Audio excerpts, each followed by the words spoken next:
Hello po sa inyong lahat mga ka-crypto.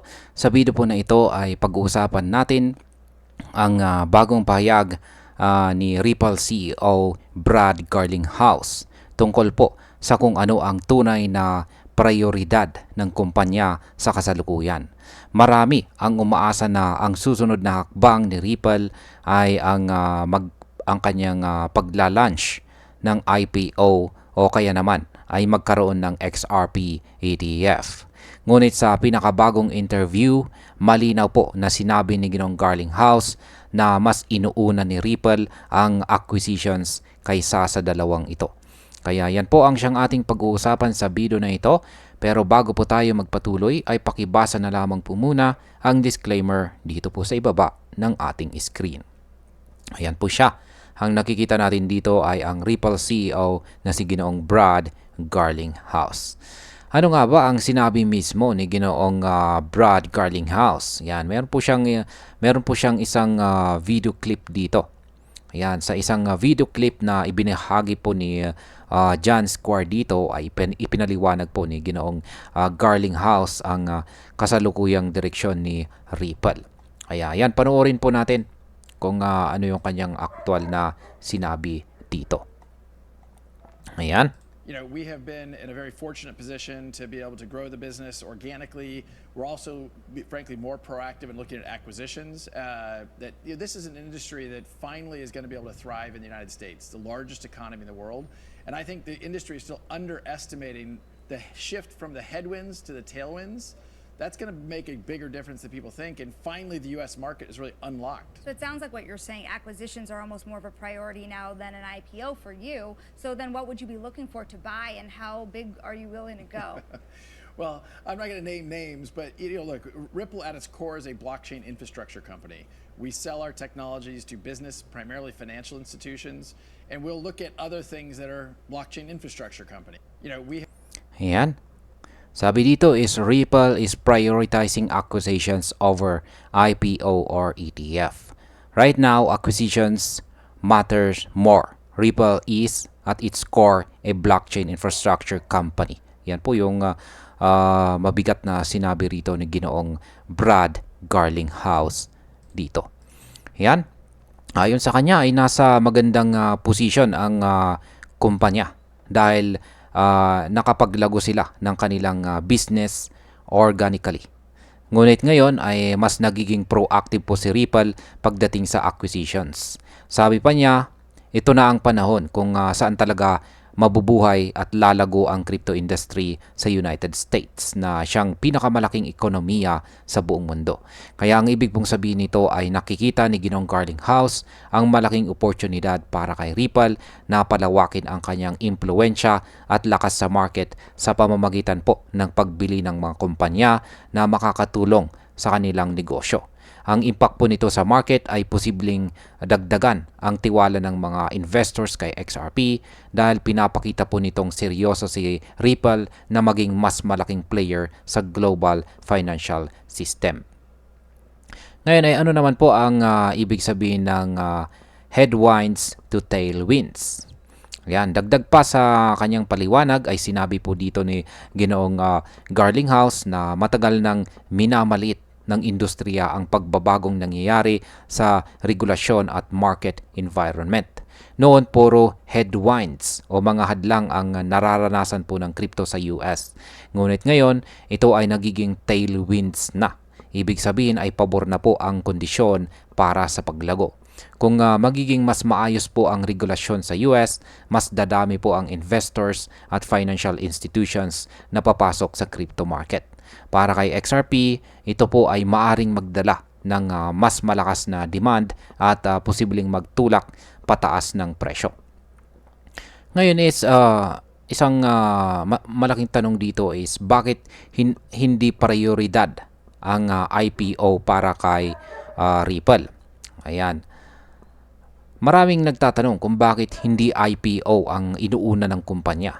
Kapag nag-IPO si Ripple, magiging public company ito at mas lalaki ang kanilang kapital mula sa investors. Ngunit ayon kay Ginong Garlinghouse, mas nakikita po nilang mahalaga ang acquisitions kaysa sa IPO sa ngayon.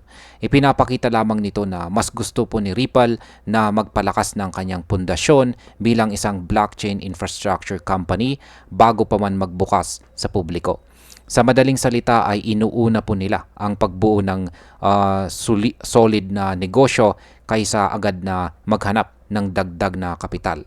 Ang epekto po nito sa market ay maaring magbigay ng mas pangmatagalang katatagan para kay XRP dahil mas handa po si Ripple kapag dumating ang panahon na sila ay mag-IPO. Ano naman po ang papel ng ETF sa usapang ito? Ayan. Ang XRP ETF ay isa pong malaking pangarap para sa maraming holders at saka traders. Kapag nagkaroon po ng ETF si XRP, mas magiging madali para sa traditional investors na makabili po nito.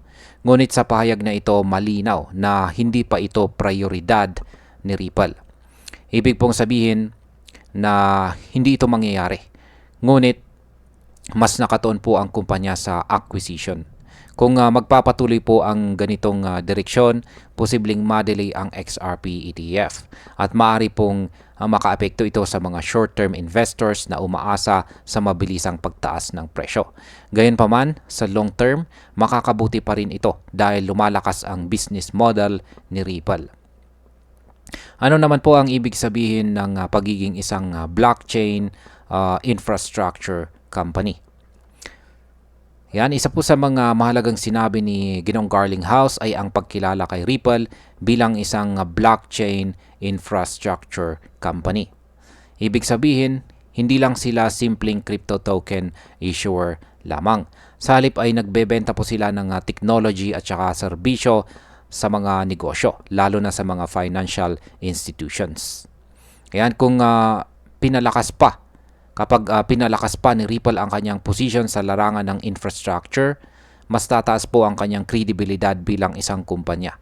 Ang epekto po nito sa market ay tataas ang kumpiyansa ng mga malalaking bangko at institutions kay XRP na maaari pong magresulta sa mas mataas na adoption at mas matatag na presyo. Ano na ang mga nagawa ni Ripple sa kanyang acquisitions? Ayan. Hindi ito panay salita lamang dahil may mga nakaraang acquisitions na po itong si Ripple. Kabilang po dito ang pagbili ng binili po nila ang Hidden Road at saka Rail na nagpapalakas sa kanilang serbisyo para sa institutional clients. Ipinapakita po nito na hindi biro ang kanilang plano. Kung magpapatuloy po ang ganitong galaw, mas lalakas pa si Ripple sa pagbibigay ng serbisyo sa financial institutions at posibleng maging tulay ng mas maraming institution papunta sa paggamit kay XRP.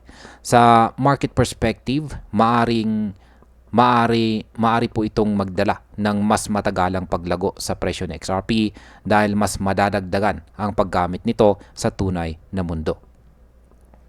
Ano naman po ang kabuuang larawan ng strategy ni Ripple? Kapag pinagdugtong-dugtog natin ang lahat ng ito, malinaw ang direksyon. Ang acquisitions ang pangunahing hakbang ni Ripple sa ngayon, habang ang IPO at saka ETF ay hindi pa prioridad. Para kay Ginong Garlinghouse, mas mahalagang palakasin muna ang pundasyon ng kumpanya sa paborableng market environment ng US bago sumabak sa iba pang hakbang. Sa pananaw po ng market, ang ganitong uri ng strategy ay maaring magbigay ng mas mabagal ngunit mas matatag na pag-angat para kay XRP. Hindi ito agad magdudulot ng malalaking price spikes gaya ng IPO or ETF announcement, ngunit maghahatid po ito ng pangmatagalang tiwala at adoption mula sa malalaking institutions. Ayan, bilang panghuli, para po sa akin ay maganda ang diskarte ni Ripple na inuuna ang acquisitions. Oo, exciting sana kung IPO or XRP ETF ang tinutukan nila. Pero mas mahalaga ang pangmatagalang kalakasan ng kumpanya. Kung magiging matatag ang pundasyon ni Ripple bilang blockchain infrastructure company, mas lalaki po ang posibilidad na maging matagumpay ang IPO at ETF sa tamang panahon.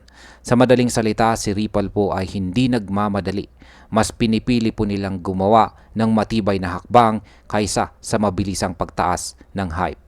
Para po sa mga investors, ito ay magandang senyales na seryoso si Ripple sa kanyang kinabukasan at hindi lamang nakatuon sa short-term gains. At ayan, hanggang dito na lamang po tayo sa video na ito mga ka-crypto. Marami pong salamat sa panonood. Ingat po tayo lagi at God bless po sa ating lahat.